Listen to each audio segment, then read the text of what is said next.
ಮಹಾರಾಷ್ಟ್ರದ ಡಿಸಿಎಂ ಅಜಿತ್ ಪವಾರ್ ಅವರು ಪ್ರಯಾಣ ಮಾಡ್ತಿದ್ದಂತಹ ಫ್ಲೈಟ್ ಕ್ರ್ಯಾಶ್ ಆಗಿದೆ. ಲ್ಯಾಂಡಿಂಗ್ನ ಸಂದರ್ಭದಲ್ಲಿ ಈ ದುರ್ಘಟನೆ ಸಂಭವಿಸಿದ್ದು ಮಹಾರಾಷ್ಟ್ರದ ಬಾರಾಮತಿಯಲ್ಲಿ ವಿಮಾನ ಪತನವಾಗಿದೆ. ಸದ್ಯ ವಿಮಾನ ಸಂಪೂರ್ಣ ಸುಟ್ಟು ಕರಕಲಾಗಿರುವಂತಹ ಡೀಟೇಲ್ಸ್ ಲಭ್ಯ ಆಗ್ತಾ ಇದ್ದು, ಅಜಿತ್ ಪವಾರ್ ಅವರು ಇದರಲ್ಲಿ ಪ್ರಯಾಣವನ್ನ ಮಾಡ್ತಾ ಇದ್ರು. ಅವರ ಸ್ಥಿತಿಯ ಕುರಿತಾಗಿ ಇನ್ನಷ್ಟೇ ಮಾಹಿತಿ ಲಭ್ಯ ಆಗಬೇಕಾಗಿದೆ. ಅಂಡ್ ಇದು ಯಾವ ಏವಿಯೇಷನ್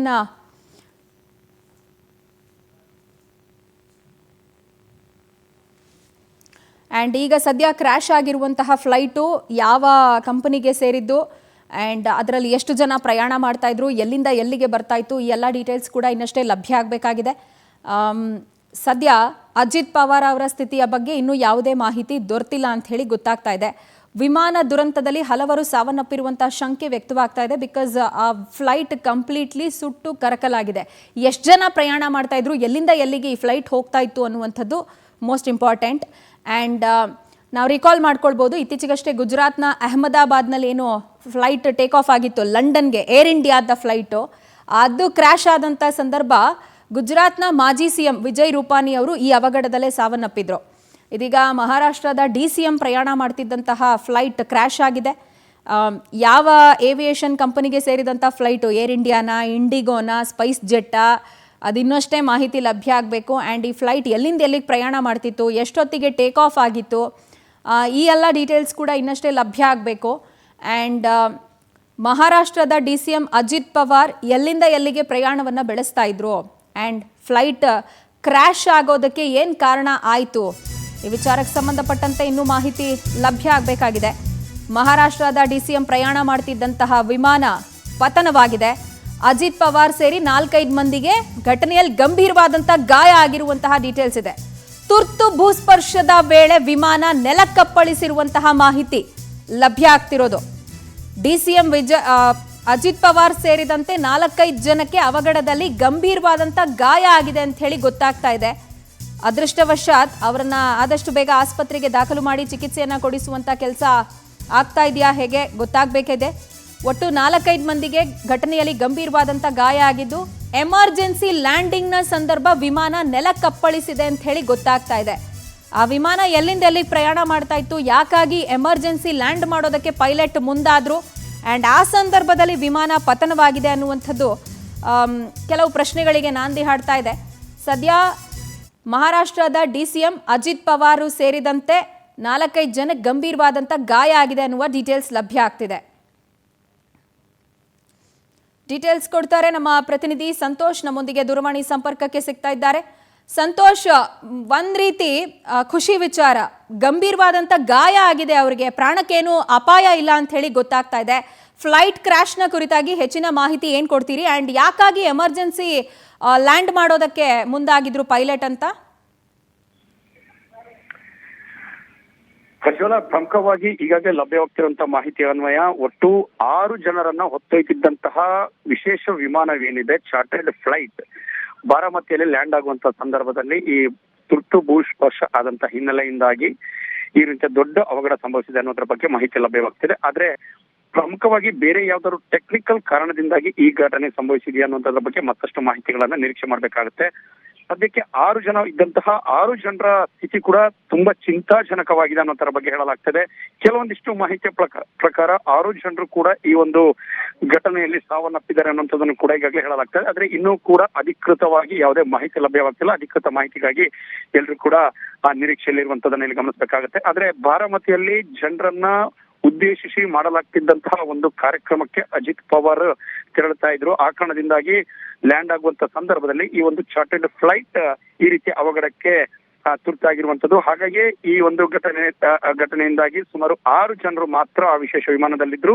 6 ಜನರನ್ನು ಹೊತ್ತೊಯ್ದಂತ ವಿಮಾನದಲ್ಲಿರುವಂತ ಎಲ್ಲರೂ ಕೂಡ ಗಂಭೀರ ಸ್ಥಿತಿ ಅನ್ನುವಂಥದ್ದನ್ನು ಹೇಳಲಾಗ್ತದೆ. ಮತ್ತೊಂದು ಕಡೆಗೆ 6 ಜನರು ಕೂಡ ಸಾವನ್ನಪ್ಪಿದ್ದಾರೆ ಅನ್ನೋದ್ರ ಬಗ್ಗೆ ಮಾಹಿತಿ ಲಭ್ಯವಾಗಿದೆ. ಹಾಗಾಗಿ ಮತ್ತಷ್ಟು ಮಾಹಿತಿಗಳನ್ನ ಅಲ್ಲಿರುವಂತಹ ವಿಮಾನಯಾನ ಅಧಿಕಾರಿಗಳಿಂದ ನಿರೀಕ್ಷೆಯನ್ನ ಮಾಡ್ಬೇಕಾಗುತ್ತೆ ಅನ್ನೋಂಥದ್ದು ಒಂದು ಕಡೆ. ಆದ್ರೆ ಮತ್ತೆ ಪ್ರಮುಖವಾಗಿ ಈ ಒಂದು ಘಟನೆಗೆ ಪ್ರಮುಖ ಕಾರಣವೇನು, ಜೊತೆಗೆ ಬೇರೆ ಯಾವ್ದಾದ್ರು ಕಾರಣಗಳಿತ್ತು ಅನ್ನೋದ್ರ ಬಗ್ಗೆ ಮತ್ತಷ್ಟು ಮಾಹಿತಿ ನಿರೀಕ್ಷೆ. ಇನ್ನು ಬ್ಲಾಕ್ ಬಾಕ್ಸ್ ಹುಡುಕಾಟದಲ್ಲಿ ಒಂದು ಕಡೆ ಇರುವಂತಹ ಪ್ರಮುಖವಾಗಿ ಅಲ್ಲಿರುವಂತಹ ಅಧಿಕಾರಿಗಳೇನಿದ್ದಾರೆ ಅವರು ಬ್ಲಾಕ್ ಬಾಕ್ಸ್ ಹುಡುಕಾಟದಲ್ಲಿದ್ದಾರೆ. ಇನ್ನು ಕೆಲವೊಂದಿಷ್ಟು ಮಾಹಿತಿ ಅನ್ವಯ ಅಜಿತ್ ಪವಾರ್ ಅವರ ಸ್ಥಿತಿ ಹಾಗೂ ಉಳಿದಂತೆ ಬಹುತೇಕರ ಸ್ಥಿತಿ ತುಂಬಾ ಗಂಭೀರವಾಗಿದೆ. ಹಾಗಾಗಿ ಅವರೆಲ್ಲರನ್ನು ಕೂಡ ಪತ್ತೆ ಹಚ್ಚುವಂತಹ ಕಾರ್ಯಕ್ಕೆ ಮುಂದಾಗಲಾಗ್ತಾ ಇದೆ. ಇನ್ನು ಕೆಲವೊಂದಿಷ್ಟು ಬಿಡಿ ಭಾಗಗಳು, ವಿಮಾನದ ಬಿಡಿ ಭಾಗಗಳು ಜೊತೆಗೆ ಏನು 6 ಜನರು ಇದ್ದಂತಹ ಅವರ ದೇಹದ ಬಿಡಿ ಅವಶೇಷಗಳಿಂದ ಅದನ್ನು ಕೂಡ ಪತ್ತೆ ಮಾಡುವಂತಹ ಕೆಲಸಕ್ಕೆ ಅಲ್ಲಿರುವಂತಹ ರಕ್ಷಣಾ ತಂಡಗಳು ಈಗ ಮುಂದಾಗ್ತದೆ. ಮತ್ತೊಂದು ಕಡೆಗೆ ಉಳಿದಂತೆ ಅಲ್ಲಿ ಬೆಂಕಿ ಕೂಡ ದೊಡ್ಡ ಮಟ್ಟದಲ್ಲಿ ಹೊತ್ತಿಕೊಂಡಿದೆ. ಅದನ್ನು ಕೂಡ ನಂದಿಸುವಂತಹ ಕಾರ್ಯ, ಜೊತೆಗೆ ವಿಮಾನದ ಅವಶೇಷಗಳೆಲ್ಲ ಕೂಡ ಚಲ್ಲಪಿಲಿಯಾಗಿರುವಂತದ್ದು ಇದೆಲ್ಲ ಕೂಡ ಇದು ಮಾಡುವಂತದ್ದು ಒಂದು ಕಡೆ. ಮತ್ತೊಂದು ಕಡೆಗೆ ಬ್ಲಾಕ್ ಬಾಕ್ಸ್ ಅನ್ನ ಪತ್ತೆ ಹಚ್ಚಿದಲ್ಲಿ ಪ್ರಮುಖ ಕಾರಣಗಳಾದ್ರೂ ಏನು, ತುರ್ತು ಭೂಸ್ಪರ್ಶವೋ ಅಥವಾ ಬೇರೆ ಯಾವ್ದಾದ್ರು ಟೆಕ್ನಿಕಲ್ ಅಥವಾ ಪೈಲಟ್ ನ ಏನಾದ್ರೂ ತೊಂದರೆಗಳಿಂದಾಗಿ ಈ ತರ ಘಟನೆ ಸಂಭವಿಸಿದೆ, ಇದರ ಬಗ್ಗೆ ಮತ್ತಷ್ಟು ಮಾಹಿತಿಗಳನ್ನು ಸದ್ಯಕ್ಕೆ ನಿರೀಕ್ಷೆ ಮಾಡಬೇಕಾಗುತ್ತೆ. ಸಂತೋಷ್, ಈಗ ಇದು ಡೊಮೆಸ್ಟಿಕ್ ಅಥವಾ ಇಂಟರ್ನ್ಯಾಷನಲ್ ಫ್ಲೈಟ್ ಯಾವುದು ಅಲ್ಲ, ಚಾರ್ಟೆಡ್ ಫ್ಲೈಟು ಅಂತ ಹೇಳಿದ್ರೆ ಬಹಳ ಕಡಿಮೆ ಜನ ಇದರಲ್ಲಿ ಪ್ರಯಾಣವನ್ನ ಮಾಡ್ತಿರ್ತಾರೆ. ಅಂಡ್ ಚಾರ್ಟೆಡ್ ಫ್ಲೈಟ್ನಲ್ಲಿ ಉಪಮುಖ್ಯಮಂತ್ರಿಗಳ ಜೊತೆಯಲ್ಲಿ ಅವರ ಕುಟುಂಬಸ್ಥರಿದ್ರ ಅಥವಾ ಯಾವ್ದಾದ್ರು ಕಾರ್ಯಕ್ರಮದ ನಿಮಿತ್ತ ಅವ್ರು ತೆರಳುತ್ತಾ ಅಧಿಕಾರಿಗಳು ಅವ್ರ ಜೊತೆಗಿದ್ರ ಅನ್ನುವಂಥದ್ದು ಪ್ರಶ್ನೆ. ಸೊ ಯಾರೆಲ್ಲ ಪ್ರಯಾಣವನ್ನ ಮಾಡ್ತಿದ್ರು ಅದ್ರ ಬಗ್ಗೆ ಏನಾದ್ರೂ ಗೊತ್ತಾಗ್ತಾ ಇದೆಯಾ? ಸದ್ಯಕ್ಕೆ 6 ಜನರನ್ನ ಹೊತ್ತೊಯ್ದಿದ್ದಂತಹ ವಿಮಾನ ಅನ್ನುವಂಥದ್ದನ್ನ ಹೇಳಲಾಗ್ತದೆ. ಆದ್ರೆ 6 ಜನರಲ್ಲಿ ಸದ್ಯಕ್ಕೆ ಲಭ್ಯವಾಗ್ತಿರುವಂತಹ ಮಾಹಿತಿ, ಬಾರಾಮತಿಯಲ್ಲಿ ಹಮ್ಮಿಕೊಳ್ಳಲಾಗಿದ್ದಂತಹ ಕಾರ್ಮಿಕರನ್ನ ಉದ್ದೇಶಿಸಿ ಅವರು ಭಾಷಣವನ್ನು ಮಾಡಬೇಕಾಗಿತ್ತು. ಇವತ್ತು ದೊಡ್ಡ ಸಮಾರಂಭವನ್ನು ಕೂಡ ಆಯೋಜನೆ ಮಾಡಲಾಗಿತ್ತು ಅನ್ನೋಂಥದ್ದು ಮೇಲ್ನೋಟಕ್ಕೆ. ಬಹುತೇಕ ಕಾರ್ಯಕ್ರಮ ಅಂತ ಹೇಳಿದ ತಕ್ಷಣ ಸಹಜವಾಗಿ ಅಲ್ಲಿ ರಾಜಕೀಯ ಅವರ ಸಹೋದ್ಯೋಗಿಗಳು ಇರ್ತಾರೆ ಅನ್ನುವಂಥದ್ದನ್ನ ಹೇಳಲಾಗುತ್ತೆ. ಸಹಜವಾಗಿ ಇದು ಪಬ್ಲಿಕ್ ರ್ಯಾಲಿ ಆಗಿರೋದ್ರಿಂದ ಅಧಿಕಾರಿಗಳ ಸಂಖ್ಯೆ ತೀರಾ ಕಡಿಮೆಯಲ್ಲಿರ್ಬಹುದು. ಒಬ್ಬರು ಅಥವಾ ಇಬ್ಬರು ಅಧಿಕಾರಿಗಳು ಅವರ ಜೊತೆಗೆ ಇದ್ರು ಅನ್ನುವಂಥದ್ದನ್ನು ಕೂಡ ಹೇಳಲಾಗ್ತಾ ಇದೆ. ಆದ್ರೆ ಇನ್ನೂ ಕೂಡ 6 ಜನರ ಸಂಪೂರ್ಣ ಹೆಸರು ಮಾಹಿತಿಗಳು ಲಭ್ಯವಾಗಿಲ್ಲ. ಬಹುತೇಕ ಆ ಒಂದು ಮಾಹಿತಿಗಳನ್ನು ಕಲೆ ಹಾಕುವಂತ ಕೆಲಸಕ್ಕೆ ಎಷ್ಟು ಜನ ಬೋರ್ಡಿಂಗ್ ಆಗಿದ್ರು, 6 ಜನ ಅನ್ನೋಂತ ಏನಾಗುತ್ತೆ, ಅವರೆಲ್ಲರೂ ಕೂಡ ಅವರ ಕುಟುಂಬಸ್ಥರಾಗಿದ್ರು ಅಥವಾ ಅವರ ಈ ಒಂದು ರಾಜಕೀಯ ಸ್ನೇಹಿತರಾಗಿದ್ರು ಅಥವಾ ಬೇರೆ ಅಧಿಕಾರಿ ವರ್ಗಗಳಾಗಿದ್ರು. ಹೀಗೆ ಇದೆಲ್ಲದರ ಬಗ್ಗೆ ಕೂಡ ಮಾಹಿತಿಯನ್ನು ಕಲೆ ಹಾಕುವಂತ ಕೆಲಸಕ್ಕೆ ಇದೀಗ ಅಲ್ಲಿರುವಂತಹ ವಿಮಾನಯಾನ ಅಧಿಕಾರಿಗಳು ಕೂಡ ತಕ್ಷಣವೇ ಮಾಹಿತಿ ಕಲೆ ಹಾಕುವಂತ ಕೆಲಸ ಮಾಡಲಾಗ್ತಾ ಇದೆ. ಜೊತೆಗೆ ಎಷ್ಟು ಗಂಟೆಗೆ ಈ ಒಂದು ವಿಮಾನ ಎಲ್ಲಿಂದ ಟೇಕ್ ಆಫ್ ಆಗಿತ್ತು, ಎಷ್ಟು ಗಂಟೆಗೆ ಲ್ಯಾಂಡ್ ಆಗ್ಬೇಕಾಗಿತ್ತು, ಇದೆಲ್ಲದರ ಬಗ್ಗೆ ಮಾಹಿತಿ ಕಲೆ ಹಾಕುವಂತ ಒಂದು ಕೆಲಸ ಆಗ್ತಿದ್ರೆ, ಮತ್ತೊಂದು ಕಡೆಗೆ ಸಂಪೂರ್ಣವಾಗಿ ಈ ಒಂದು ಘಟನೆಗೆ ಆಗಿರುವಂತಹ ಕಾರಣಗಳಾದ್ರೂ ಏನು, ಇದರ ಬಗ್ಗೆ ಕೂಡ ಅಧಿಕಾರಿಗಳು ಪರಿಶೀಲನೆ ಮಾಡುವಂತಹ ಒಂದು ಕೆಲಸಕ್ಕೆ ಸದ್ಯ ಮುಂದಾಗ್ತಿದ್ದಾರೆ. ಫ್ಲೈಟಿನ ವಿಜುವಲ್ಸ್ ಅನ್ನು ನಾವು ಗಮನಿಸ್ತಾ ಇದ್ದೀವಿ ಸಂತೋಷ್. ಸಂಪೂರ್ಣವಾಗಿ ಬೆಂಕಿಗೆ ಆಹುತಿಯಾಗಿದೆ. ಸೊ ಸ್ಥಳದಲ್ಲೀಗ ಆ ಬೆಂಕಿ ನಂದಿಸುವಂತಹ ಕಾರ್ಯ, ಅದರಲ್ಲಿದ್ದ ಪ್ರಯಾಣಿಕರನ್ನ ರಿಕವರ್ ಮಾಡೋದು ಅಥವಾ ಅವರನ್ನ ಹೊರತೆಗೆಯುವಂಥ ಕಾರ್ಯ ಆ್ಯಂಡ್ ಕಾಕ್ಪಿಟ್ ವಾಯ್ಸ್ ರೆಕಾರ್ಡರ್ಗೆ ಹುಡುಕಾಟ. ಸೊ ಓವರ್ ಆಲ್ ಆಗಿ ಸ್ಥಳದ ಚಿತ್ರಣವನ್ನ ನಮ್ಗೆ ಎಕ್ಸ್ಪ್ಲೈನ್ ಮಾಡೋದಾದ್ರೆ ಡೀಟೇಲ್ಸ್. ಖಂಡಿತ ಪ್ರಜ್ವಲ, ಯಾಕೆಂತ ಹೇಳಿದ್ರೆ ಮುಖ್ಯವಾಗಿ ಗಮನಿಸಬೇಕಾಗಿರುವಂತದ್ದು ಓವರ್ ಆಲ್ ಆಗಿ ಈ ಒಂದು ಘಟನೆಯ ಬಗ್ಗೆ ನೋಡೋದಾದ್ರೆ, ತುರ್ತು ಭೂಸ್ಪರ್ಶ ಆಗುವಂತಹ ಸಂದರ್ಭದಲ್ಲಿ ಈ ಒಂದು ಘಟನೆ ನಡೆದಿದೆ ಅನ್ನುವಂಥದ್ದನ್ನ ಹೇಳಲಾಗತ್ತೆ. ಆದ್ರೆ ಬೇರೆ ಯಾವ್ದಾದ್ರು ಟೆಕ್ನಿಕಲ್ ಕಾರಣಗಳಿತ್ತು ಅಥವಾ ವಿಮಾನ ಸಂಪೂರ್ಣವಾಗಿ ಏನು ಎಲ್ಲ ರೀತಿಯಿಂದಲೂ ಕೂಡ ಟೇಕ್ ಆಫ್ ಮತ್ತು ಲ್ಯಾಂಡಿಂಗ್ಗೆ ಎಲ್ಲವೂ ಕೂಡ ವ್ಯವಸ್ಥಿತವಾಗಿ ಸಜ್ಜಾಗಿತ್ತು ಅಥವಾ ವಿಮಾನದ ಎಷ್ಟು ವರ್ಷ ಹಳೆಯ ವಿಮಾನ, ಇದೆಲ್ಲದರ ಬಗ್ಗೆ ಕೂಡ ಇದೀಗ ಮಾಹಿತಿಗಳನ್ನ ಕಲೆ ಹಾಕ್ಬೇಕಾಗತ್ತೆ. ಜೊತೆಗೆ ಈ ಒಂದು ಘಟನೆ ಇಂತಹ ಪರಿಸ್ಥಿತಿಗಳಲ್ಲಿ ಬಹುತೇಕ ವಿಮಾನದಲ್ಲಿ ಇರುವಂತಹ ಯಾವ ಪ್ರಯಾಣಿಕರನ್ನು ಕೂಡ ಉಳಿದಿರ್ತಾರೆ. ಜೊತೆಗೆ ಅವರ ಒಂದು ತೀರಾ ಕಡಿಮೆ 1% ಅಷ್ಟು ಮಾತ್ರ ಅವರ ಒಂದು ಜೀವದ ಬಗ್ಗೆ ನಾವು ನಿರೀಕ್ಷೆಯನ್ನು ಮಾಡ್ಬೇಕಾಗತ್ತೆ. ಯಾಕೆಂತ ಹೇಳಿದ್ರೆ ಇಷ್ಟು ದೊಡ್ಡ ಮಟ್ಟದಲ್ಲಿ ಘಟನೆ ಸಂಭವಿಸುವಂತ ಸಂದರ್ಭದಲ್ಲಿ ಕೂಡ ಅನಿರೀಕ್ಷಿತವಾಗಿ ಅವರ ಒಂದು ಬೈ ಚಾನ್ಸ್ ಲಕ್, ಈ ತರ ದೇವರ ಒಂದು ಪ್ರಾರ್ಥನೆ ಮೊರೆ, ಇದೆಲ್ಲವನ್ನು ಕೂಡ ಬಹುತೇಕ ಮಾಡಿದಂತ ಸಂದರ್ಭದಲ್ಲಿ ಉಳಿಯುವಂತ ಸಾಧ್ಯತೆಗಳನ್ನ ನಿರೀಕ್ಷೆ ಮಾಡ್ಬೇಕಾಗತ್ತೆ. ಇಲ್ಲ ಅಂತ ಹೇಳಿದ್ರೆ ಈ ಒಂದು ಚಿತ್ರಣವನ್ನ ಗಮನಿಸಬಹುದಾದ್ರೆ ಈ ವಿಮಾನದಲ್ಲಿ ಇದ್ದಂತ ಯಾರೂ ಕೂಡ ಬದುಕು ಉಳಿಯೋದಕ್ಕೆ ಸಾಧ್ಯವೇ ಇಲ್ಲ ಅನ್ನುವಂತ ಮಟ್ಟದಲ್ಲಿ ಘಟನೆ ಸಂಭವಿಸಿದೆ. ಹಾಗಾಗಿ ಇದರ ಬಗ್ಗೆ ಇದೀಗ ಮಾಹಿತಿಗಳನ್ನ ಕಲೆ ಹಾಕುವಂಥದ್ದು, ಅದರಲ್ಲಿ ಇರುವಂತಹ ಅಷ್ಟು ಜನರ ಅವಶೇಷಗಳಿರ್ಬೋದು, ಜೊತೆಗೆ ವಿಮಾನಗಳ ಪ್ರಮುಖ ಬ್ಲಾಕ್ ಬಾಕ್ಸ್ ಅಂತ ವಾಯ್ಸ್ ರೆಕಾರ್ಡರ್ ಏನಿರುತ್ತೆ ಅದನ್ನ ಪತ್ತೆ ಮಾಡುವಂತಹ ಕೆಲಸಕ್ಕೆ ಈಗ ಅಲ್ಲಿರುವಂತಹ ಅಧಿಕಾರಿಗಳು ಮುಂದಾಗ್ತಿದ್ದಾರೆ. ಮತ್ತೊಂದು ಕಡೆ ರಕ್ಷಣಾ ತಂಡಗಳು ಕೂಡ ತಮ್ಮದಂತ ನಿಟ್ಟಿನಲ್ಲಿ ಕೆಲಸವನ್ನು ನಿರ್ವಹಿಸ್ತಾ ಇದೆ. ಇದೆಲ್ಲವನ್ನು ಕೂಡ ಒಂದು ಕಡೆ ನಡೀತಾ ಇದ್ರೆ, ಮತ್ತೊಂದು ಕಡೆಗೆ ಸಹಜವಾಗಿ ಸರ್ಕಾರವು ಕೂಡ ಸಂಪೂರ್ಣವಾಗಿ ಆ ಒಂದು ಘಟನೆ ಬಗ್ಗೆ ವಿಷಾದವನ್ನು ವ್ಯಕ್ತಪಡಿಸಿರುವಂತದ್ರ ಜೊತೆಗೆ ಯಾವ ಒಂದು ಸಂಸ್ಥೆಗೆ ಈ ಒಂದು ಚಾರ್ಟೆಡ್ ಫ್ಲೈಟ್ ಸೇರಿತ್ತು, ಆ ಒಂದು ಚಾರ್ಟೆಡ್ ಫ್ಲೈಟ್ ಎಷ್ಟು ವರ್ಷದ ಹಳೆಯದು, ಜೊತೆಗೆ ಅದು ಟೇಕ್ ಆಫ್ ಮತ್ತು ಲ್ಯಾಂಡಿಂಗ್ಗೆ ಯೋಗ್ಯವಾಗಿತ್ತು, ಹಾರಾಟಕ್ಕೆ ಯೋಗ್ಯವಾಗಿತ್ತು, ಇದೆಲ್ಲದರ ಬಗ್ಗೆ ಕೂಡ ಮಾಹಿತಿಗಳನ್ನು ಕಲೆ ಹಾಕುವಂತ ಕೆಲಸ ಸರ್ಕಾರದ ವತಿಯಿಂದ ಆಗ್ತಾ ಇದೆ. ಜೊತೆ ಕುಟುಂಬಸ್ಥರು ಕೂಡ ಈಗಾಗಲೇ ಸಹಜವಾಗಿ ದುಃಖದೊತ್ತರಾಗಿರ್ತಾರೆ. ಇಂತಹ ಒಂದು ಘಟನೆಯ ಮಾಹಿತಿಗಳನ್ನ ಕೇಳಿದಂತ ಸಂದರ್ಭದಲ್ಲಿ ಸಹಜವಾಗಿ ತಕ್ಷಣವೇ ಆ ಒಂದು ಪ್ರದೇಶಕ್ಕೆ ಮುಖ್ಯಮಂತ್ರಿಗಳು ಕೂಡ ಆಗಮಿಸುವಂತ ಸಾಧ್ಯತೆಗಳನ್ನು ದೇವೇಂದ್ರ ಫಡ್ನವೀಸ್ ಹಾಗೂ ಶಿಂದೆ ಉಪಮುಖ್ಯಮಂತ್ರಿ ಇಬ್ಬರು ಕೂಡ ಆಗಮಿಸುವ ಸಾಧ್ಯತೆಗಳನ್ನು ನಿರೀಕ್ಷೆ ಮಾಡಬೇಕಾಗುತ್ತೆ. ಉಳಿದಂತೆ ಸಂಪೂರ್ಣ ಮಾಹಿತಿಗಳನ್ನ ಕಲೆ ಹಾಕಿ ಮುಂದೆ ಯಾವ ರೀತಿಯಾದಂತಹ ಒಂದು ಕ್ರಮಗಳನ್ನು ತೆಗೆದುಕೊಳ್ಬೇಕು, ಇದರಲ್ಲಿ ಯಾವ ರೀತಿಯಾದಂತಹ ಸಮಸ್ಯೆಗಳಾಗಿತ್ತು, ವಿಮಾನದ ಸಮಸ್ಯೆಗಳಾಗಿತ್ತು ಅಥವಾ ಬೇರೆ ಯಾವ್ದಾದ್ರು ಅಡಚಣೆಗಳು ಉಂಟಾಗಿತ್ತು ಅನ್ನೋದ್ರ ಬಗ್ಗೆ ಮಾಹಿತಿಗಳನ್ನ ಸರ್ಕಾರ ಮಟ್ಟದಲ್ಲೂ ಕೂಡ ಕಲೆ ಹಾಕುವ ಸಾಧ್ಯತೆಗಳನ್ನ ನಿರೀಕ್ಷೆ ಮಾಡಬೇಕಾಗುತ್ತೆ. Prajwal. Right Santosh, thank you ತಮ್ಮೆಲ್ಲ ಡೀಟೇಲ್ಸ್ಗೆ. ಒಟ್ಟಾರೆ ಘಟನೆಯ ಕುರಿತಾಗಿ ಅದಕ್ಕೆ ಕಾರಣ ಏನು, ಎಲ್ಲಿಂದ ಎಷ್ಟೊತ್ತಿಗೆ ಟೇಕ್ ಆಫ್ ಆಯಿತು ಆ್ಯಂಡ್ ಆ ವಿಮಾನದ ಸ್ಥಿತಿ ಹೇಗಿತ್ತು, ಈ ಎಲ್ಲದರ ಕುರಿತಾಗಿ ಮಾಹಿತಿ ಮುಂದಿನ ಹಂತದಲ್ಲಿ ನಮಗೆ ಲಭ್ಯ ಆಗ್ತಾ ಹೋಗುತ್ತೆ. ಬಟ್ ಆ ಸ್ಥಳದಲ್ಲಿ ಸದ್ಯ ಬೆಂಕಿ ನಂದಿಸುವಂಥ ಕಾರ್ಯಾಚರಣೆಯನ್ನು ಮಾಡಲಾಗ್ತಾ ಇದ್ದು, ಆ ವಿಮಾನದಲ್ಲಿ ಏನು 5-6 ಜನ ಪ್ರಯಾಣ ಮಾಡ್ತಿದ್ರು ಅಂತ ಗೊತ್ತಾಗ್ತಾ ಇದೆ. ಅವರನ್ನು ಹೊರತೆಗೆಯುವಂಥ ಕಾರ್ಯದಲ್ಲಿ ಸದ್ಯ ತಂಡಗಳು, ರಕ್ಷಣಾ ತಂಡಗಳು ನಿರತವಾಗಿದೆ ಅನ್ನುವಂಥದ್ದು ಗೊತ್ತಾಗ್ತಾ ಇದೆ. ಬಟ್ ಸ್ಟಿಲ್ ಈ ಏವಿಯೇಷನ್ ಕ್ರೈಸಿಸ್ ಅನ್ನುವಂಥದ್ದು ಏನಾದ್ರು ಉಂಟಾಯಿತು, ಫ್ಲೈಟ್ ಲ್ಯಾಂಡ್ ಆಗುವಾಗ, ಟೇಕ್ ಆಫ್ ಆಗುವಾಗ ಯಾವಾಗ ಅದು ಬೆಂಕಿಗೆ ಆಹುತಿ ಆಗುತ್ತೆ ಅಂದರೆ, ಏನಾದರೂ ಅವಘಡ ಸಂಭವಿಸ್ತು ಅಂತ ಹೇಳಿದ್ರೆ ಫಸ್ಟು ಫೈರ್ ಕ್ಯಾಚ್ ಆಗುತ್ತೆ ಫ್ಲೈಟಿಗೆ. ಸೊ ಅಂಥದ್ದೇ ಒಂದು ದುರ್ಘಟನೆ ಇಲ್ಲೂ ಸಂಭವಿಸಿರೋದು. ಆ್ಯಂಡ್ ಇದರಲ್ಲಿ ಯಾರಾದರೂ ಬದುಕುಳಿತಾರೆ ಅಂತ ಹೇಳಿದ್ರೆ it is literally a miracle. Right, ಮತ್ತಷ್ಟು ಅಪ್ಡೇಟ್ಸ್ ಲಭ್ಯ ಆಗ್ತಾ ಇದೆ. ವಿಮಾನ ದುರಂತದಲ್ಲಿ ದುರದೃಷ್ಟವಶಾತ್ ಮಹಾರಾಷ್ಟ್ರದ ಡಿಸಿಎಂ ಅಜಿತ್ ಪವಾರ್ ದುರ್ಮರಣಕ್ಕೀಡಾಗಿದ್ದಾರೆ. ಚಾರ್ಟರ್ಡ್ ಫ್ಲೈಟ್ನಲ್ಲಿ ಕಾರ್ಯಕ್ರಮ ನಿಮಿತ್ತ ಅಜಿತ್ ಪವಾರ್ ಪ್ರಯಾಣವನ್ನು ಮಾಡ್ತಾ ಇದ್ರು. ತುರ್ತು ಭೂಸ್ಪರ್ಶವನ್ನ ಆ ವಿಮಾನ ಮಾಡೋದಕ್ಕೆ ಮುಂದಾದಂಥ ಸಂದರ್ಭದಲ್ಲಿ ಫ್ಲೈಟ್ ಕ್ರ್ಯಾಶ್ ಆಗಿದೆ. ಇದರಲ್ಲಿ ಪ್ರಯಾಣ ಮಾಡ್ತಿದ್ದಂತಹ ಡಿಸಿಎಂ ಅಜಿತ್ ಪವಾರ್ ದುರ್ಮರಣಕ್ಕೀಡಾಗಿದ್ದಾರೆ ಅನ್ನುವಂತಹ ಮಾಹಿತಿ ಲಭ್ಯ ಆಗ್ತಾ ಇದೆ. ವಿಮಾನದಲ್ಲಿ ಒಟ್ಟು 6 ಮಂದಿ ಪ್ರಯಾಣವನ್ನು ಮಾಡ್ತಾ ಇದ್ರು. ವಿಮಾನಯಾನ ಸಚಿವಾಲಯದಿಂದ ಸದ್ಯ ಈ ಮಾಹಿತಿ ಲಭ್ಯ ಆಗ್ತಾ ಇದೆ. ಬಾರಾಮತಿಯಲ್ಲಿ ಮಹಾರಾಷ್ಟ್ರದ ಡಿಸಿಎಂ ಅಜಿತ್ ಪವಾರ್ ಪ್ರಯಾಣ ಮಾಡ್ತಿದ್ದಂತಹ ವಿಮಾನ ಪತನವಾಗಿದ್ದು, ಮಹಾರಾಷ್ಟ್ರದ ಡಿಸಿಎಂ ಈ ಅವಘಡದಲ್ಲಿ ದುರ್ಮರಣಕ್ಕೀಡಾಗಿದ್ದಾರೆ.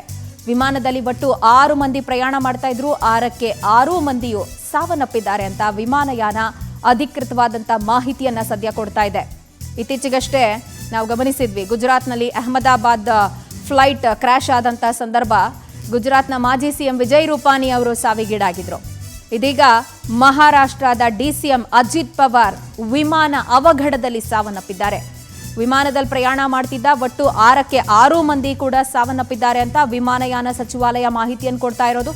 ಚಾರ್ಟರ್ಡ್ ಫ್ಲೈಟ್ ಅದು, ಭಾಳ ಕಡಿಮೆ ಸಿಟ್ಟಿಂಗ್ ಕೆಪಾಸಿಟಿ ಇರುತ್ತೆ. ಪ್ರೈವೇಟ್ ಜೆಟ್ಗಳವೆಲ್ಲವೂ ಕೂಡ ಪ್ರೈವೇಟ್ ಫ್ಲೈಟ್ಗಳದೆಲ್ಲ. ಕಾರ್ಯಕ್ರಮ ನಿಮಿತ್ತ ಅಧಿಕಾರಿಗಳು ದೊಡ್ಡವ್ರು ಬಳಕೆ ಮಾಡಿಕೊಳ್ಳುವಂತಹ ವಾಹನ ಅದು. ಚುನಾವಣಾ ಪ್ರಚಾರಕ್ಕೆ ಹೋಗುವಂತಹ ಸಂದರ್ಭದಲ್ಲಿ ವಿಮಾನ ಪತನವಾಗಿರೋದು. ಇವತ್ತು ಬಾರಾಮತಿಯಲ್ಲಿ ಒಂದು ಕಾರ್ಯಕ್ರಮ ಆಯೋಜನೆ ಆಗಿತ್ತು. ಕಾರ್ಯಕ್ರಮವನ್ನು ಉದ್ದೇಶಿಸಿ ಅವರು ಮಾತನಾಡಲಿಕ್ಕಿತ್ತು. ಬಟ್ ಸ್ಟಿಲ್ ಆ ಕಾರ್ಯಕ್ರಮಕ್ಕೆ ತೆರಳುವಂತಹ ಸಂದರ್ಭದಲ್ಲಿ ಸಂಭವಿಸಿದಂತಹ ವಿಧಿಯಾಟ ಅವರನ್ನ ತನ್ನ ಬಳಿ ಕರೆದುಕೊಂಡಿದೆ.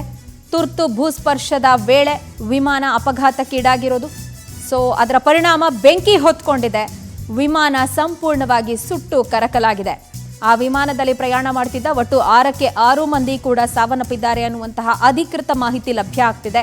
ಇದೀಗ ಆ ದುರಂತದಲ್ಲಿ ಮಡಿದವರ ಶವಗಳನ್ನ ಹೊರತೆಗೆಯುವಂತಹ ಕಾರ್ಯ. ಸಂಪೂರ್ಣವಾಗಿ ಸುಟ್ಟು ಕರಕಲಾಗಿ ಹೋಗಿರ್ತಾರೆ. ಯಾರದ್ದು ದೇಹ ಅಂತ ಕಂಡುಹಿಡಿಯೋದಕ್ಕೆ ಸಾಧ್ಯವಾಗೋದಿಲ್ಲ ಅಧಿಕಾರಿಗಳಿಗೆ. ಸೊ DNA ಪರೀಕ್ಷೆಗಳನ್ನೆಲ್ಲವನ್ನು ಕೂಡ ಮಾಡ್ತಾರೆ. ಕುಟುಂಬಸ್ಥರ DNA ಸ್ಯಾಂಪಲ್ಗಳನ್ನು ತೆಗೆದುಕೊಂಡು ಆ ಶವದ ಜೊತೆಯಲ್ಲಿ ಅದನ್ನು ಮ್ಯಾಚ್ ಮಾಡಿ ಅದಾದ ಬಳಿಕ ಯಾರದ್ದು ಯಾವ ಶವ ಅಂತ ಹೇಳಿ ಘೋಷಿಸ್ತಾರೆ. ಸದ್ಯ ವಿಮಾನ ದುರಂತದಲ್ಲಿ ಮಹಾರಾಷ್ಟ್ರದ ಡಿಸಿಎಂ ಅಜಿತ್ ಪವಾರ್ ದುರ್ಮರಣಕ್ಕೀಡಾಗಿದ್ದಾರೆ.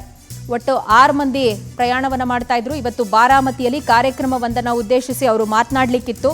ಕಾರ್ಯಕ್ರಮಕ್ಕೆ ತೆರಳುವಂಥ ಸಂದರ್ಭ ಸಂಭವಿಸಿರುವ ಈ ಅವಘಡದಲ್ಲಿ ಮಹಾರಾಷ್ಟ್ರದ ಡಿಸಿಎಂ ಅಜಿತ್ ಪವಾರ್ ಸೇರಿದಂತೆ ಅವರ ಜೊತೆಯಲ್ಲಿದ್ದ ಇತರೆ ಪ್ರಯಾಣಿಕರು ಕಾರ್ಯಕ್ರಮಕ್ಕೆ ಅವರು ಹೋಗ್ತಿದ್ರು ಅಂತ ಹೇಳಿದ್ರೆ ಬಹುಶಃ ಸರ್ಕಾರದ ಅವರ ಸಹೋದ್ಯೋಗಿಗಳೇ ಇರ್ತಾರೆ, ಅಧಿಕಾರಿಗಳ ವರ್ಗ ಇರುತ್ತೆ. 6ಕ್ಕೆ 6 ಮಂದಿ ಕೂಡ ದುರ್ಮರಣಕ್ಕೀಡಾಗಿದ್ದಾರೆ ಅನ್ನುವಂತಹ ಮಾಹಿತಿ ಸದ್ಯ ಲಭ್ಯ ಆಗ್ತಿರೋದು. ತೀರಾ ಇತ್ತೀಚೆಗಷ್ಟೇ ಸಂತಸವನ್ನ ಮಹಾರಾಷ್ಟ್ರ ಗವರ್ಮೆಂಟ್ ಕಂಡಿತ್ತು. ಮುಂಬೈ ಬೃಹನ್ ಪಾಲಿಕೆ ಎಲೆಕ್ಷನ್ ತನ್ನ ಪಾಲಿಗೆ ವರವಾಗಿ ಪರಿಣಮಿಸಿದ್ದು, ಅದರ ವಿಜಯೋತ್ಸವವನ್ನೆಲ್ಲ ಆಚರಿಸಿತ್ತು ಮಹಾರಾಷ್ಟ್ರ ಗವರ್ಮೆಂಟು. ಬಟ್ ಇದೀಗ DCM ಅವರ ಈ ಅಗಲಿಕೆ, ದುರ್ಮರಣ, ಅಕಾಲಿಕ ನಿಧನ ಆ ಇಡೀ ಸರ್ಕಾರಕ್ಕೆ ಒಂದು ದೊಡ್ಡ ಆಘಾತವಾಗಿ ಪರಿಣಮಿಸ್ತಾ ಇದೆ. ವಿಮಾನ ದುರಂತದಲ್ಲಿ DCM ಅಜಿತ್ ಪವಾರ್ ದುರ್ಮರಣಕ್ಕೀಡಾಗಿದ್ದು, ಆ ಸ್ಥಳದ ಚಿತ್ರಣವನ್ನು ಪವರ್ ಟಿವಿಯ ಸ್ಕ್ರೀನ್ ಮೇಲೆ ನಾವು ಗಮನಿಸ್ತಾ ಇದ್ದೇವೆ. ಚುನಾವಣಾ ಪ್ರಚಾರಕ್ಕೆ ಅವರು ಹೋಗ್ತಿದ್ರು ಅನ್ನುವಂತಹ ಮಾಹಿತಿ ಲಭ್ಯ ಆಗ್ತಾ ಇದೆ.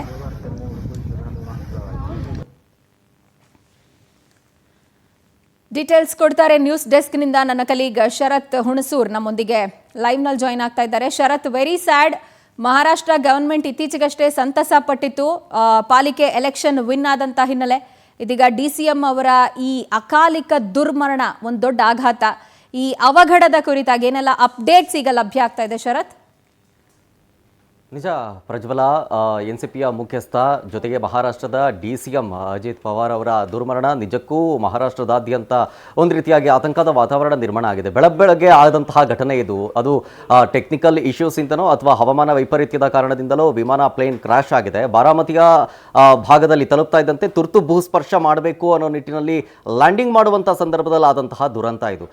ಅಲ್ಲಿನ ರಾಜಕಾರಣಿಗಳು ಇವರನ್ನ ಅಂದರೆ ಅಜಿತ್ ಪವಾರ್ ಅವರನ್ನ ದಾದಾ ಅಂತಲೇ ಕರೀತಾ ಇದ್ರು, ಶರದ್ ಪವಾರ್ ಅವರ ಸೋದರಳಿಯ. ಸೊ ಹಾಗಾಗಿ ಈ ವಿಚಾರಕ್ಕೆ ಸಂಬಂಧಪಟ್ಟಂತೆ ರಾಜಕೀಯವಾಗಿಯೂ ಕೂಡ ಬೆಳೆದು ಬಂದಂಥ ಹಾದಿ ಸುಗಮವಾಗಿತ್ತು. ಜೊತೆಗೆ ಹಲವು ಬಾರಿ ಅವರು ಬೇರೆ ಬೇರೆ ಖಾತೆಗಳನ್ನು ನಿಭಾಯಿಸಿದ್ದಾರೆ. ಮಹಾರಾಷ್ಟ್ರದಾದ್ಯಂತ ಅಭಿವೃದ್ಧಿ ಕೆಲಸಗಳನ್ನು ಕೂಡ ಮಾಡಿದ್ರು. ಈ ಪ್ಲೇನ್ ಕ್ರಾಶ್ನಿಂದಾಗಿ ಒಂದು ರೀತಿಯಾಗಿ ಕುಟುಂಬಕ್ಕೆ ಆತಂಕದ ವಾತಾವರಣ ನಿರ್ಮಾಣ ಆಗಿದೆ. ಯಾಕೆಂದರೆ ಇನ್ನೂ ಕೂಡ ಅಫಿಷಿಯಲ್ ಕನ್ಫರ್ಮ್ ಮಾಡಿಲ್ಲ ಅಂತ ಹೇಳಲಾಗ್ತಾ ಇತ್ತು. ಬಟ್ DGCA ಇಂದ ಅಫಿಷಿಯಲ್ ಆಗಿ ಬರ್ತಾ ಇದೆ, ವಿಮಾನದಲ್ಲಿ ಅಜಿತ್ ಪವಾರ್ ಅವರು ಸೇರಿದಂತೆ 6 ಜನರು ಕೂಡ ಪ್ರಯಾಣವನ್ನು ಬೆಳೆಸ್ತಾ ಇದ್ರು. ಅಷ್ಟೂ ಜನ ಸಾವನ್ನಪ್ಪಿದ್ದಾರೆ ಅಂತ ಮೂಲಗಳ ಪ್ರಕಾರ. ಯಾವುದೋ ಒಂದು ನೀವು ಹೇಳಿದಾಗೆ ಸರ್ಕಾರದ ಒಂದು ಕಾರ್ಯಕ್ರಮದ ನಿಮಿತ್ತ ಅವರೆಲ್ಲರೂ ಕೂಡ ಭಾಗಿಯಾಗೋದಕ್ಕೆ ಹೋಗ್ತಾ ಇದ್ರು.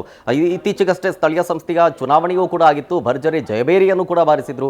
ಇನ್ನೂ ಕೂಡ ಒಂದಷ್ಟು ಕೆಲಸಗಳ ಬಾಕಿ ಇತ್ತು. ಅಲ್ಲಿ ಕೆಲವೊಂದಿಷ್ಟು ಕೆಲಸಗಳ ನಿಮಿತ್ತ ಒಂದಷ್ಟು ಕಾರ್ಯಕ್ರಮದ ನಿಮಿತ್ತ ಅಜಿತ್ ಪವಾರ್ ಅವರು ಹೋಗ್ತಾ ಇದ್ದ ವಿಚಾರಕ್ಕೆ ಸಂಬಂಧಪಟ್ಟಂತೆ ಈ ತುರ್ತು ಭೂಸ್ಪರ್ಶ ಮಾಡುವಂತ ಸಂದರ್ಭದಲ್ಲಿ ಇವತ್ತು ಈ ದುರಂತ ಸಂಭವಿಸುತ್ತೆ. ಈಗ ಸಿಗ್ತಾ ಇರುವಂತಹ ಎಕ್ಸಾಕ್ಟ್ ಮಾಹಿತಿಯ ಪ್ರಕಾರ ಟೋಟಲ್ 6 ಜನ ಪ್ರಯಾಣ ಮಾಡ್ತಾ ಇದ್ರು. 6 ಜನರಲ್ಲಿ ಅಜಿತ್ ಪವಾರ್ ಅವರು ಕೂಡ ಇದ್ರು. ಅಜಿತ್ ಪವಾರ್ ಅವರು ಕೂಡ ಮೃತಪಟ್ಟಿದ್ದಾರೆ ಅಂತ ಇದರ ಭಾಗವಾಗಿಯೇ ದಾದಾ ಅಂತ ಕರೀತಾ ಇದ್ರು, ಶರದ್ ಪವಾರ್ ಅವರ ಸೋದರಳಿಯ ಅಂತ ಕರೀತಾ ಇದ್ದಿತ್ತು. ಸೊ ಹಾಗಾಗಿ ಅವರ ಪತ್ನಿ ಮತ್ತು 2 ಮಕ್ಕಳು ಕೂಡ ಇದ್ರು, ಅವರನ್ನ ಅಗಲಿದ್ದಾರೆ.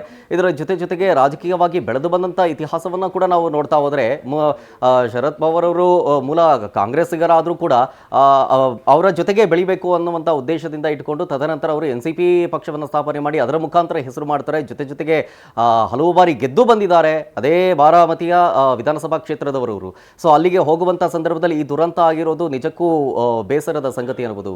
ಪ್ರಜ್ವಲ ಶರತ್, ಒಂದು ವಿಚಾರ ಇಲ್ಲಿ, ಒಂದು ಫ್ಲೈಟ್ ಟೇಕ್ ಆಫ್ ಆಗ್ತಾ ಇದೆ ಅಂಡ್ ಅದು ಲ್ಯಾಂಡ್ ಆಗ್ತಿದೆ ಅಂತ ಹೇಳಿದ್ರೆ ಡೆಸ್ಟಿನೇಷನ್ ಫಿಕ್ಸ್. ಬಟ್ ಸ್ಟಿಲ್ ತುರ್ತು ಭೂಸ್ಪರ್ಶವನ್ನ ಮಾಡುವಂತ ಸಂದರ್ಭ ಈ ಅವಘಡ ಸಂಭವಿಸಿದೆ ಅನ್ನುವಂಥದ್ದು ಗೊತ್ತಾಗ್ತಾ ಇದೆ. ಸೊ ತುರ್ತು ಭೂಸ್ಪರ್ಶ ಮಾಡೋದಕ್ಕೆ ಏನು ಕಾರಣ ಆಯಿತು ಅಂತ ಹೇಳಿ DGCA ಮಾಹಿತಿಯನ್ನು ಕೊಡಬೇಕಾಗತ್ತೆ. ಆ್ಯಂಡ್ ಈ ಚಾರ್ಟೆಡ್ ಫ್ಲೈಟು ಆ್ಯಂಡ್ ಅದರ ಹಿಸ್ಟ್ರಿ, ಈಗ ಕಾಕ್ಪಿಟ್ ವಾಯ್ಸ್ ರೆಕಾರ್ಡರ್ನ ಹುಡುಕಾಟ, ಇದು ಹೆಂಗೆ ಸಾಗ್ತಾ ಇದೆ? ಇನ್ಕ್ಲೂಡಿಂಗ್ ಯಾವುದೇ ಪ್ಲೇನ್ ಕ್ರಾಶ್ ಆದರೂ ಕೂಡ ಅಲ್ಲಿಗೆ ಇಂಪಾರ್ಟೆಂಟ್ ಆಗೋದು ಬ್ಲಾಕ್ ಬಾಕ್ಸು. ಸೊ ಹಾಗಾಗಿ ಬ್ಲಾಕ್ ಬಾಕ್ಸ್ನಲ್ಲಿ ಎಲ್ಲವೂ ಕೂಡ ಆಗಿರುತ್ತೆ.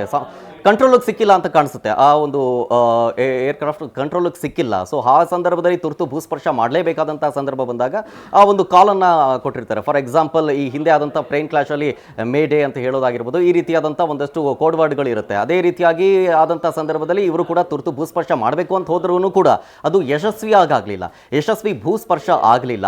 ಆದ ಕಾರಣದಾಗಿ ನೀವು ದೃಶ್ಯದಲ್ಲಿ ಗಮನಿಸ್ಬೋದು. ಆ ದೃಶ್ಯದಲ್ಲಿ ನೋಡ್ತಾ ಇದ್ರೆ ಆಗಲೂ ಕೂಡ ಇನ್ನೂ ಅಲ್ಲಿ ಬೆಂಕಿ ಆವರಿಸ್ಕೊಂಡಿತ್ತು. ಅದನ್ನು ಆರಿಸುವಂಥ ಕೆಲಸವನ್ನ ಹರಸಾಹಸ ಪಡ್ತಾ ಇದ್ದಿದ್ದು ಅಲ್ಲಿನ ಅಗ್ನಿಶಾಮಕ ದಳದ ಸಿಬ್ಬಂದಿಗಳು. ತುಂಬಾ ಜನ ಸೇರಿದ್ರು. ಜೊತೆಗೆ ಅಲ್ಲಿ ಏನಾಗಿದೆ ಅಂತ ಅಲ್ಲೊಂದಷ್ಟು ಡೆಡ್ ಬಾಡಿಗಳು ಕಾಣಿಸ್ಬೋದು ನಿಮಗೆ. ನೀವು ಅಬ್ಸರ್ವ್ ಮಾಡಿದ್ರೆ ಅಲ್ಲೂ ಕೂಡ ಒಂದಷ್ಟು ಡೆಡ್ ಬಾಡಿಗಳಿದ್ದಾವೆ. ನೋಡಿದ ತಕ್ಷಣ ಅಲ್ಲಿ ಬದುಕುಳಿದವರು ಯಾರೂ ಇಲ್ಲ ಅನ್ನುವಂಥ ಪರಿಸ್ಥಿತಿ ಆಬ್ವಿಯಸ್ಲಿ ಕಂಡು ಬಂದಿತ್ತು. ಈಗ DGCA ಕೊಡ್ತಾ ಇರುವಂಥ ಅಫಿಷಿಯಲ್ ಮಾಹಿತಿ, ಅಜಿತ್ ಪವಾರ್ ಜೊತೆಗೆ ಇದ್ದಂತಹ 6 ಜನ ಮೋಸ್ಟ್ ಪ್ರಾಬಬ್ಲಿ ಅವರು ಕಾರ್ಯಕ್ರಮದ ನಿಮಿತ್ತ ಹೋಗ್ತಾ ಇದ್ದಿದ್ದಾಗಿ ಅವರ ಸರ್ಕಾರದ ಪರವಾಗಿ ಕೆಲಸ ಮಾಡುವಂಥ ಸಿಬ್ಬಂದಿಗಳು ಇದ್ರು ಅನ್ನುವಂಥ ಮಾಹಿತಿಯೂ ಕೂಡ ಇದೆ. ಬಟ್ ಅಫಿಷಿಯಲ್ ಆಗಿ ಅವರಿಂದ ಮಾಹಿತಿ ಇನ್ನಷ್ಟೇ ಬರಬೇಕಾಗಿದೆ. ಪ್ರಜ್ವಲ. ವೆಲ್ ಶರತ್, ಥ್ಯಾಂಕ್ ಯು ತಮ್ಮೆಲ್ಲ ಡೀಟೇಲ್ಸ್ಗೆ. ಒಟ್ಟಾರೆ ಮಹಾರಾಷ್ಟ್ರದ DCM ಅಜಿತ್ ಪವಾರ್ ಈ ವಿಮಾನ ದುರಂತದಲ್ಲಿ ಸಾವನ್ನಪ್ಪಿದ್ದಾರೆ. ಇತ್ತೀಚೆಗಷ್ಟೇ ನಾವು ಒಂದು ಫ್ಲೈಟ್ ಕ್ರ್ಯಾಶನ್ನು ನೋಡಿದ್ವಿ, ಅಹಮದಾಬಾದಿನ ಫ್ಲೈಟ್ ಕ್ರ್ಯಾಶು. ಅದರಲ್ಲಿ ಸಾರ್ವಜನಿಕರು, ಪ್ರಯಾಣಿಕರು ಸೇರಿದಂತೆ ಗುಜರಾತ್ನ ಮಾಜಿ CM ವಿಜಯ್ ರೂಪಾನಿ ಅವರ ನಿಧನ ಆಗಿತ್ತು. ಇದೀಗ ಕಾರ್ಯಕ್ರಮ ನಿಮಿತ್ತ ತೆರಳುವಂತಹ ಸಂದರ್ಭದಲ್ಲಿ ಮಹಾರಾಷ್ಟ್ರದ DCM ಫ್ಲೈಟ್ ಕ್ರ್ಯಾಶ್ನಲ್ಲಿ ಸಾವನ್ನಪ್ಪಿದ್ದಾರೆ. ಈ ಬಗ್ಗೆ ಮತ್ತಷ್ಟು ಡೀಟೇಲ್ಸ್ ಅನ್ನು ಕೊಡೋದಕ್ಕೆ ನಮ್ಮ ನವದೆಹಲಿ ಪ್ರತಿನಿಧಿ ಸಂತೋಷ್ ನಮ್ಮೊಂದಿಗೆ ದೂರವಾಣಿ ಸಂಪರ್ಕಕ್ಕೆ ಸಿಗ್ತಾ ಇದ್ದಾರೆ. ಸಂತೋಷ್, DGCA ಅಧಿಕೃತ ಮಾಹಿತಿಯ ಪ್ರಕಾರ ಇದೀಗ ವಿಮಾನ, ಆ ಚಾರ್ಟರ್ಡ್ ಫ್ಲೈಟ್ನಲ್ಲಿದ್ದಂತಹ 6ಕ್ಕೆ 6 ಮಂದಿ ಸಾವನ್ನಪ್ಪಿದ್ದಾರೆ ಅನ್ನುವಂತಹ ಮಾಹಿತಿ ಲಭ್ಯ ಆಗ್ತಾ ಇದೆ. ಸರ್ಕಾರಕ್ಕೆ ಒಂದು ದೊಡ್ಡ ಮಟ್ಟದ ನಷ್ಟ, ಮಹಾರಾಷ್ಟ್ರದ ನಾಯಕರು ಯಾರೆಲ್ಲ ಈಗ ಆ ಸ್ಥಳಕ್ಕೆ ತೆರಳೋದಾಗಿರ್ಬೋದು, ಕುಟುಂಬಸ್ಥರ ಜೊತೆ ಇಂಟ್ರಾಕ್ಟ್ ಮಾಡೋದಾಗಿರ್ಬೋದು, ಈ ಪೊಲಿಟಿಕಲ್ ಡೆವಲಪ್ಮೆಂಟ್ನ ಕುರಿತಾಗಿ ಮಾಹಿತಿ ಕೊಡೋದಾದ್ರೆ? ಖಂಡಿತ ಪ್ರಜ್ವಲ, ಇವತ್ತು ಬೆಳಗಿನ ಜಾವ ಸಂಭವಿಸಿದಂತ ಈ ಒಂದು ವಿಮಾನ ಅಪಘಾತದ ಬಗ್ಗೆ ಮತ್ತಷ್ಟು ಮಾಹಿತಿಗಳನ್ನ ಈಗಾಗಲೇ ಸರ್ಕಾರ ಕೂಡ ಕಲೆ ಹಾಕುವಂತ ಕೆಲಸಕ್ಕೆ ಮುಂದಾಗ್ತದೆ. ಒಂದು ಕಡೆಗೆ ಮಹಾರಾಷ್ಟ್ರದ ಉಪಮುಖ್ಯಮಂತ್ರಿ ಆಗಿರುವಂತಹ ಅಜಿತ್ ಪವಾರ್ ಅವರ ಇದ್ದಂತಹ ಜೊತೆಗೆ ಅವರ ಸ್ನೇಹಿತರನ್ನು ಒಳಗೊಂಡಂತೆ ಒಟ್ಟು 6 ಜನರು ವಿಮಾನದಲ್ಲಿ ಪ್ರಯಾಣವನ್ನು ಮಾಡ್ತಾ ಇದ್ರು. ಇದು ವಿಶೇಷ ವಿಮಾನವಾಗಿತ್ತು. ಬಾರಾಮತಿಯಲ್ಲಿ ಕಾರ್ಮಿಕರನ್ನ ಜೊತೆಗೆ ಸಂಘಟಿತ ಕಾರ್ಯಕರ್ತರನ್ನ ಉದ್ದೇಶಿಸಿ ಅವರು ಭಾಷಣವನ್ನು ಕೂಡ ಮಾಡಬೇಕಾಗಿತ್ತು ಅನ್ನೋದ್ರ ಬಗ್ಗೆ ಮಾಹಿತಿ ಲಭ್ಯವಾಗ್ತಾ ಇರುವಂತದ್ದು. ಮುಂದಿನ ಚುನಾವಣೆಗೆ ಸಂಬಂಧಪಟ್ಟಂತೆ, ಸ್ಥಳೀಯ ಮಟ್ಟದ ಚುನಾವಣೆಗೆ ಸಂಬಂಧಪಟ್ಟಂತೆ ಈ ರೀತಿಯಾದಂತಹ ಒಂದು ಕಾರ್ಯಕ್ರಮವನ್ನು ಆಯೋಜನೆ ಮಾಡಲಾಗಿತ್ತು. ಆದ್ರೆ ಅದಕ್ಕೂ ಮುಂಚಿತವಾಗಿ ಸಂಭವಿಸಿರುವಂತಹ ಈ ಒಂದು ಘಟನೆಯಿಂದಾಗಿ ಸಹಜವಾಗಿ 6 ಜನರು ಕೂಡ ಸ್ಥಳದಲ್ಲೇ ಸಾವನ್ನಪ್ಪಿದ್ದಾರೆ ಅನ್ನೋದ್ರ ಬಗ್ಗೆ ಮಾಹಿತಿ ಇದೆ. ಇನ್ನು ಈ ಒಂದು ಅವಘಡಕ್ಕೆ ಪ್ರಮುಖ ಕಾರಣ ಅನ್ನೋದ್ರ ಬಗ್ಗೆ ಮತ್ತಷ್ಟು ಮಾಹಿತಿಗಳನ್ನು ನಿರೀಕ್ಷೆ ಮಾಡುವಂತಹ ಕೆಲಸಕ್ಕೆ ವಿಮಾನಯಾನ ಅಧಿಕಾರಿಗಳು ಮತ್ತೊಂದು ಕಡೆಗೆ ಸರ್ಕಾರ ಕೂಡ ಇದೀಗ ತಕ್ಷಣವೇ ಆ ಒಂದು ಸ್ಥಳಕ್ಕೆ ಆಗಮಿಸಿರುವಂತದ್ದು. ಇನ್ನೇನು ಕೆಲವೇ ಹೊತ್ತಿನಲ್ಲಿ ಅಲ್ಲಿರುವಂತಹ ಮುಖ್ಯಮಂತ್ರಿ ಹಾಗೂ ಉಪಮುಖ್ಯಮಂತ್ರಿ ಏಕನಾಥ್ ಶಿಂದೆ, ಮತ್ತೊಂದು ಕಡೆಗೆ ದೇವೇಂದ್ರ ಫಡ್ನವೀಸ್ ಮುಖ್ಯಮಂತ್ರಿ ಇಬ್ಬರು ಕೂಡ ಸ್ಥಳಕ್ಕೆ ಆಗಮಿಸಲಿದ್ದಾರೆ ಅನ್ನೋದ್ರ ಬಗ್ಗೆ ಹೇಳಲಾಗ್ತಾ ಇದೆ. ಜೊತೆಗೆ ಈ ಒಂದು ಬ್ಲಾಕ್ ಬಾಕ್ಸ್ ಪತ್ತೆಗಾಗಿ ಈಗಾಗಲೇ ಹುಡುಕಾಟ ಕೂಡ ಅಲ್ಲಿರುವಂತಹ ಸಿಬ್ಬಂದಿಗಳಿಂದ, ರಕ್ಷಣಾ ತಂಡಗಳಿಂದ ಕೂಡ ನಡೀತಾ ಇದೆ. ಜೊತೆಗೆ ಅವಶೇಷಗಳೆಲ್ಲವನ್ನು ಕೂಡ ತೆರವುಗೊಳಿಸುವಂತಹ ಕಾರ್ಯ ಒಂದು ಕಡೆ ಆದ್ರೆ, ಮತ್ತೊಂದು ಕಡೆಗೆ 6 ಜನರ ಮಾಹಿತಿಗಳನ್ನ ಪತ್ತೆ ಕಲೆ ಹಾಕುವಂತ ಕೆಲಸ, ಜೊತೆಗೆ ಆ ಒಂದು ಯಾವ ಸಂಸ್ಥೆಗೆ ಈ ಒಂದು ವಿಶೇಷ ವಿಮಾನ ಸೇರಿತ್ತು, ಜೊತೆಗೆ ಇದು ಹಾರಾಟಕ್ಕೆ ಯೋಗ್ಯವಾಗಿತ್ತು ಅಥವಾ ಏಕಾಏಕಿ ಈ ರೀತಿಯಾದಂತಹ ಒಂದು ತೊಂದರೆಗೆ ಸಮಸ್ಯೆ ಉಂಟಾಗೋದಕ್ಕೆ ಕಾರಣವೇನಾಯ್ತು, ಎಷ್ಟು ವರ್ಷದ ಹಳೆಯ ವಿಮಾನ ಆಗಿತ್ತು, ಯಾವ ಸಂಸ್ಥೆಗೆ ಸೇರಿತ್ತು, ಇದೆಲ್ಲದರ ಬಗ್ಗೆ ಕೂಡ ಮಾಹಿತಿಗಳನ್ನ ಇದೀಗ ಕಲೆ ಹಾಕುವಂತ ಕೆಲಸಕ್ಕೆ ಮುಂದಾಗ್ತಿರುವಂತರ ಬಗ್ಗೆ ಮಾಹಿತಿ ಲಭ್ಯವಾಗ್ತಿದೆ. ಸಹಜವಾಗಿ ಮಹಾರಾಷ್ಟ್ರ ಉಪಮುಖ್ಯಮಂತ್ರಿ ಸಂತೋಷ್, ಹಾಗೆ ಹೋಲ್ಡ್ ಅಲ್ಲಿ ಇರಿ, ನಿಮ್ಮಿಂದ ಮತ್ತಷ್ಟು ಮಾಹಿತಿಯನ್ನು ನಾನು ಪಡ್ಕೊಳ್ತೀನಿ. ಸದ್ಯ ಇದೇ ವಿಚಾರಕ್ಕೆ ಸಂಬಂಧಪಟ್ಟಂತೆ ಮತ್ತಷ್ಟು ಬ್ರೇಕಿಂಗ್ ಅಪ್ಡೇಟ್ ಲಭ್ಯ ಆಗ್ತಾ ಇದೆ.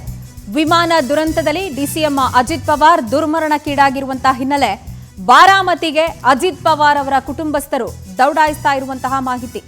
ಎನ್ಸಿಪಿ ಸಂಸದೆ ಸುಪ್ರಿಯಾ ಸುಳೆ ಬಾರಾಮತಿಗೆ ದೌಡಾಯಿಸ್ತಾ ಇದ್ದಾರೆ. ಚುನಾವಣಾ ಪ್ರಚಾರಕ್ಕೆ ಅಂತ ಹೇಳಿ ಒಂದು ಪ್ರೈವೇಟ್ ಜೆಟ್ನಲ್ಲಿ ಅಜಿತ್ ಪವಾರ್ ಪ್ರಯಾಣವನ್ನ ಮಾಡ್ತಾ ಇದ್ರು. ಸ್ಥಳೀಯ ಸಂಸ್ಥೆಗಳ ಚುನಾವಣಾ ಕಾರ್ಯದಲ್ಲಿ ತೊಡಗಿಸಿಕೊಳ್ಳುವಂತಹ ಹಿನ್ನೆಲೆ ಈ ಪ್ರಯಾಣವನ್ನ ಅವರು ಬೆಳೆಸಿದ್ರು. ಬಟ್ ದುರದೃಷ್ಟವಶಾತ್ ಅವರು ಪ್ರಯಾಣ ಮಾಡ್ತಿದ್ದಂಥ ಫ್ಲೈಟ್ ಕ್ರ್ಯಾಶ್ ಆಗಿದೆ. ಈ ವಿಮಾನ ಅಪಘಾತದಲ್ಲಿ ಅವರ ಜೊತೆಯಲ್ಲಿದ್ದಂಥವರೆಲ್ಲರೂ ಕೂಡ ಸಾವನ್ನಪ್ಪಿದ್ದಾರೆ. ಎನ್ಸಿಪಿ ಸಂಸದೆ ಸುಪ್ರಿಯಾ ಸುಳೆ ಸದ್ಯ ಬಾರಾಮತಿಗೆ ದೌಡಾಯಿಸ್ತಾ ಇರುವಂತಹ ಮಾಹಿತಿ ಲಭ್ಯ ಆಗ್ತಾ ಇರೋದು. ಸ್ಥಳೀಯ ಸಂಸ್ಥೆಗಳ ಚುನಾವಣಾ ಪ್ರಚಾರಕ್ಕೆ ಅಜಿತ್ ಪವಾರ್ ತಮ್ಮ ಸರ್ಕಾರದ ಸಹೋದ್ಯೋಗಿಗಳ ಜೊತೆಯಲ್ಲಿ ತೆರಳ್ತಾ ಇದ್ರು ಅನ್ನುವಂಥ ಮಾಹಿತಿ. ಬಟ್ ಡಿಜಿಸಿಎ ಈಗ 6ಕ್ಕೆ 6 ಮಂದಿ ಸಾವನ್ನಪ್ಪಿದ್ದಾರೆ ಅನ್ನುವಂಥ ಮಾಹಿತಿಯನ್ನು ಕೊಡ್ತಾ ಇದೆ. ಸ್ಥಳಕ್ಕೆ ಅವರ ಕುಟುಂಬದವರೇ ಆಗಿರುವಂತಹ ಸಂಸದೆ ಸುಪ್ರಿಯಾ ಸುಳೆ ದೌಡಾಯಿಸ್ತಾ ಇದ್ದಾರೆ ಅನ್ನುವಂಥ ಮಾಹಿತಿ ಲಭ್ಯ ಆಗ್ತಾ ಇದೆ. ಡೀಟೇಲ್ಸ್ ಕೊಡ್ತಾರೆ ನಮ್ಮ ಪ್ರತಿನಿಧಿ ಸಂತೋಷ್, ದೂರವಾಣಿ ಸಂಪರ್ಕದಲ್ಲಿರೋದು. ಸಂತೋಷ್, ಎನ್ಸಿಪಿ ಸಂಸದೆ ಸುಪ್ರಿಯಾ ಸುಳೆ ರಾಜಕೀಯವಾಗಿಯೂ ಹೌದು, ಕುಟುಂಬದ ಆಪ್ತರೂ ಕೂಡ ಹೌದು, ಅವರು ಇದೀಗ ಸ್ಥಳಕ್ಕೆ ತೆರಳುತ್ತಿದ್ದಾರೆ ಅಂತ ಗೊತ್ತಾಗ್ತಾ ಇದೆ. ಬೇರೆ ಅವರ ಕುಟುಂಬಸ್ಥರು ಹೇಗೆ ಈ ವಿಚಾರವನ್ನು ಅರಗಿಸಿಕೊಳ್ಳಲಾಗದಂಥ ಪರಿಸ್ಥಿತಿಯಲ್ಲಿದ್ದಾರೆ? ಸರ್ಕಾರದ ವತಿಯಿಂದ ಯಾರೆಲ್ಲ ಸ್ಥಳಕ್ಕೆ ಹೋಗ್ತಿದ್ದಾರೆ ಆ ಕುರಿತಾಗಿ ಡೀಟೇಲ್ಸ್ ಕೊಡಿ. ಖಂಡಿತ ಪ್ರಜ್ವಲ, ಈಗಾಗಲೇ ಮಾಹಿತಿಯನ್ನ ತಿಳಿದಂತ ತಕ್ಷಣವೇ ಅವರ ಕುಟುಂಬಸ್ಥರೆಲ್ಲರೂ ಕೂಡ ಬಹುತೇಕ ಅಲ್ಲಿರುವಂತಹ ಸಂಸದೆ ಅವರ ಸುಪ್ರಿಯಾ ಸುಳೆ ಕೂಡ ಈಗಾಗಲೇ ಸ್ಥಳಕ್ಕೆ ತೆರಳುತ್ತಾ ಇದ್ದಾರೆ ಅನ್ನೋದ್ರ ಬಗ್ಗೆ ಮಾಹಿತಿ ಲಭ್ಯವಾಗ್ತದೆ. ಉಳಿದಂತೆ ಅವರ ಕುಟುಂಬಸ್ಥರೆಲ್ಲರೂ ಕೂಡ ಅವರ ಜೊತೆಯಲ್ಲೂ ಕೂಡ ಇದ್ದಾರೆ. ಇನ್ನು ಸಹಜವಾಗಿ ಅವರ ಅಜಿತ್ ಪವಾರ್ ಜೊತೆ ಇದ್ದಂತಹ ಉಳಿದಂತಹ ಯಾರೆಲ್ಲ ಇದ್ರು ಅವರೆಲ್ಲರ ಬಗ್ಗೆ ಮಾಹಿತಿಯನ್ನು ಕಳೆಯಲಾಗ್ತಾ ಇದೆ. ಜೊತೆಗೆ ಅವರ ಕುಟುಂಬಸ್ಥರೆಲ್ಲರೂ ಕೂಡ ಒಂದು ಸ್ಥಳಕ್ಕೆ ಧಾವಿಸ್ತಾ ಇದ್ದಾರೆ ಅನ್ನೋದನ್ನ ಹೇಳಲಾಗ್ತಾ ಇದೆ. ಸಹಜವಾಗಿ ಇದು ರಾಜಕೀಯವಾಗಿ ಅನ್ನೋದಕ್ಕಿಂತ ರಾಜಕೀಯ ಹೊರತುಪಡಿಸಿ ಇಂಥ ವಿಚಾರಗಳನ್ನ ಸಹಜವಾಗಿ ಎಲ್ಲರೂ ಕೂಡ ನೋಡ್ತಾರೆ. ಎಲ್ಲ ಪಕ್ಷದ ನಾಯಕರುಗಳು ಕೂಡ ಇಲ್ಲಿ ಪಕ್ಷಾತೀತವಾಗಿ ಇಂತಹ ಒಂದು ಸಂದರ್ಭಗಳಲ್ಲಿ ಆ ಒಂದು ಸ್ಥಳಕ್ಕೆ ಹೋಗುವಂತದ್ದು, ಜೊತೆಗೆ ಸರ್ಕಾರದ ಮಟ್ಟದಲ್ಲಿ ಯಾವ ರೀತಿಯಾದಂತಹ ಮುಂದಿನ ಕೆಲಸಗಳನ್ನ, ಕಾರ್ಯಾಚರಣೆಗಳನ್ನ ಮಾಡ್ಬೇಕಾಗುತ್ತೆ, ಯಾವ ರೀತಿಯ ಸಹಕಾರವನ್ನು ಕೊಡಬೇಕಾಗುತ್ತೆ, ಎಲ್ಲವನ್ನು ಕೂಡ ಅಲ್ಲಿರುವಂತಹ ಸರ್ಕಾರ ಕೊಡ್ತಾ ಇದೆ. ಜೊತೆಗೆ ಮುಖ್ಯಮಂತ್ರಿ ಮತ್ತು ಉಪಮುಖ್ಯಮಂತ್ರಿ ಇಬ್ಬರು ಕೂಡ ಸ್ಥಳಕ್ಕೆ ಆಗಮಿಸಿದ್ದಾರೆ ಅನ್ನೋದ್ರ ಬಗ್ಗೆ ಮಾಹಿತಿ ಈಗ ಲಭ್ಯವಾಗ್ತಾ ಇದೆ. ಸಹಜವಾಗಿ ಈಗ ಚರ್ಚೆ ಮಾಡಲಾಗ್ತಿರುವಂತದ್ರ ಜೊತೆಗೆ ಮತ್ತಷ್ಟು ಮಾಹಿತಿಗಳನ್ನ ನಿರೀಕ್ಷೆ ಮಾಡೋದಕ್ಕೆ ಮುಂದಾಗ್ತಿರುವಂತದನ್ನ ಗಮನಿಸಬೇಕಾಗುತ್ತೆ. ಈ ಒಂದು ವಿಮಾನದ ಬಗ್ಗೆ, ವಿಮಾನ ಸಹಜವಾಗಿ ಎಷ್ಟು ವರ್ಷದ ಹಳೆಯದು, ಯಾವ ಸಂಸ್ಥೆಗೆ ಸೇರಿದ್ದು, ಹಾರಾಟಕ್ಕೆ ಯೋಗ್ಯವಾಗಿತ್ತ, ಜೊತೆಗೆ ಅವಘಡಕ್ಕೆ ಆಗಿದಂತಹ ಪ್ರಮುಖ ಕಾರಣ ಒಂದು ವಾಯ್ಸ್ ರೆಕಾರ್ಡರ್ ಹಾಗೂ ಬ್ಲಾಕ್ ಬಾಕ್ಸ್ ಅಂತ ಏನು ಕರೆಯಲಾಗುತ್ತೆ, ಅದರ ಬಗ್ಗೆ ಮಾಹಿತಿಗಳನ್ನ ಈಗಾಗಲೇ ಅಲ್ಲಿರುವಂತಹ ತನಿಖಾ ಅಧಿಕಾರಿಗಳು, ವಿಮಾನಯಾನ ಅಧಿಕಾರಿಗಳು ನಿರೀಕ್ಷೆಯನ್ನು ಕೂಡ ಮಾಡ್ತಾ ಇದ್ದಾರೆ. ಹಾಗಾಗಿ ಮುಂದೆ ಯಾವ ರೀತಿಯಾದಂತಹ ಕ್ರಮಗಳನ್ನ ತೆಗೆದುಕೊಳ್ಬೇಕಾಗುತ್ತೆ ಅನ್ನೋದ್ರ ಬಗ್ಗೆ ಕೂಡ ಈಗಾಗಲೇ ಅಲ್ಲಿರುವಂತಹ ಪರಿಶೀಲನೆಯನ್ನ ವಿಮಾನಯಾನ ಅಧಿಕಾರಿಗಳು ಒಂದು ಕಡೆ ಮಾಡ್ತಾ ಇದ್ದಾರೆ. ಮತ್ತೊಂದು ಕಡೆಗೆ ಸಹಜವಾಗಿ ಕ್ರಮಗಳನ್ನ ಜೊತೆಗೆ ಅವರ ಕುಟುಂಬಸ್ಥರ ಜೊತೆ ಸರ್ಕಾರ ಯಾವ ಹಂತದಲ್ಲಿ ನಿಲ್ಬೇಕು, ಹೇಗೆ ನಿಲ್ಬೇಕು, ಇದೆಲ್ಲದರ ಬಗ್ಗೆ ಕೂಡ ಮತ್ತಷ್ಟು ಮಾಹಿತಿಗಳನ್ನ ಸದ್ಯಕ್ಕೆ ಮುಂದಿನ ಹಂತದಲ್ಲಿ ನಿರೀಕ್ಷೆ ಮಾಡಬೇಕಾಗುತ್ತೆ. ವೆಲ್ ಸಂತೋಷ್, ಥ್ಯಾಂಕ್ ಯು ತಮ್ಮೆಲ್ಲ ಡೀಟೇಲ್ಸ್ಗೆ.